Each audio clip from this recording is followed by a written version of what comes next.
Bonjour à tous, je suis Nicolas Yves Quérol et je suis directeur de l'agence RH Solutions à Montpellier pour le groupe Caminarem et on est spécialisé en portage salarial.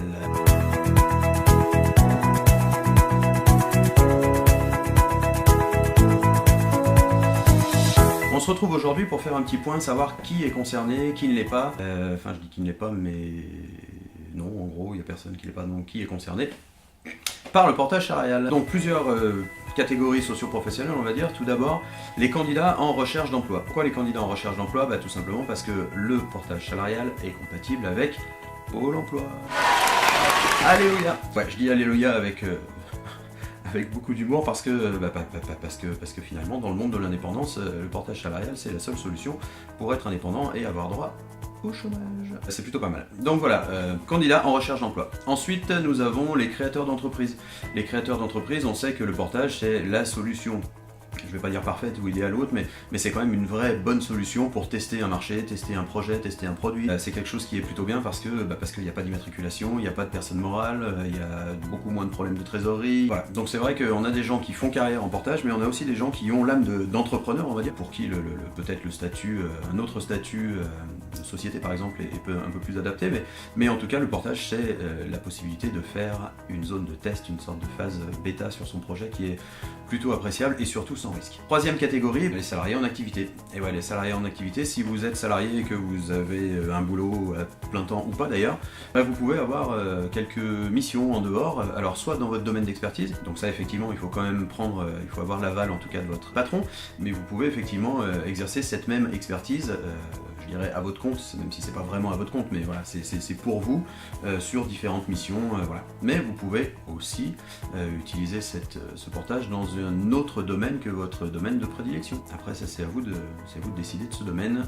Je ne vais pas forcément m'étendre sur les nombreux exemples que vous pouvez avoir. La troisième catégorie, les seniors, les retraités, les pré-retraités. L'idée étant évidemment de transmettre son savoir. En fait il y a deux choses. Quand vous arrivez à la retraite, peut-être vous en tant que salarié, potentiel consultant, vous allez avoir effectivement une baisse de rémunération qui peut être compensée par l'apport potentiel de missions en portage salarial. Donc ça c'est une première chose qui est intéressante. La deuxième chose, côté employeur, voilà, j'ai un salarié qui part à la retraite, et pour moi j'ai une expertise en moins, et si cette expertise peut-être il est le seul à l'avoir au sein de ma société, ou comme c'est possible aussi le seul à l'avoir sur une zone territoriale, que ce soit pour nous en Languedoc-Roussillon ou même sur France, voilà, vous êtes bien embêté, et voilà, vous pouvez le garder en portage salarial.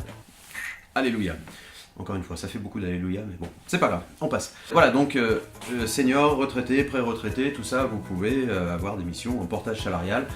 Sans rentrer trop dans une dimension technique, il faudra simplement vérifier que deux cas de figure, soit vous avez soldé votre retraite effectivement entièrement, et à ce compte-là, vous n'êtes pas plafonné, c'est-à-dire que si vous faites 4 millions de chiffre d'affaires mensuel, vous avez le droit, tout va bien, pour nous aussi. Deuxième cas de figure, si vous n'avez pas soldé votre retraite dans son intégralité, vous serez plafonné, voilà, là c'est un peu technique et on se verra peut-être en rendez-vous physique ou téléphonique pour pouvoir détailler un petit peu tout ça.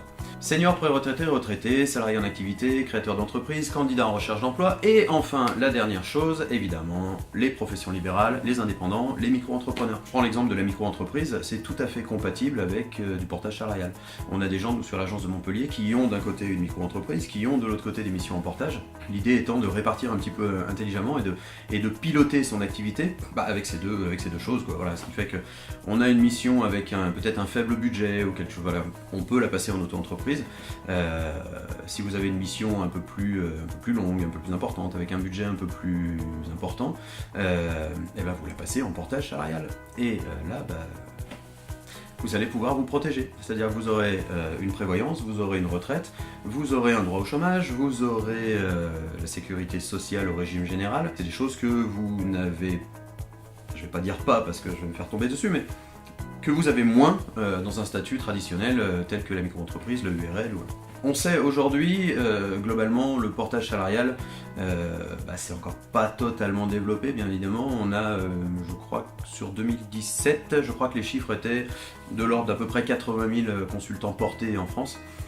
On dit portés, c'est pas très sexy, mais c'est le nom, voilà, on dit portée. Bref, 80 000 portées en France en 2017, donc ça paraît beaucoup, effectivement.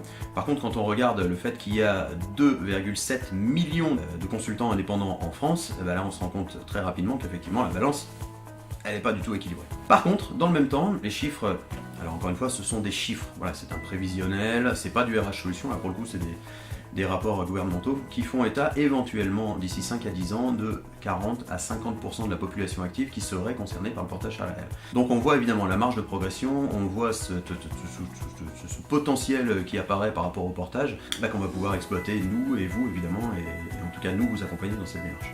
Voilà, c'est tout pour aujourd'hui. Qui est concerné par le portage salarial, on a fait un petit tour, on se retrouve très vite. En attendant, eh ben, on peut liker la chaîne, on peut vous abonner, vous pouvez transférer tout ça, vous pouvez en parler autour de vous, et voilà, vous pouvez nous contacter à l'adresse qui s'affiche juste là. Vous pouvez m'appeler, c'est mon portable, je vous répondrai avec la plus grande joie. Je vous remercie, je vous dis à très vite, à bientôt, ciao ciao.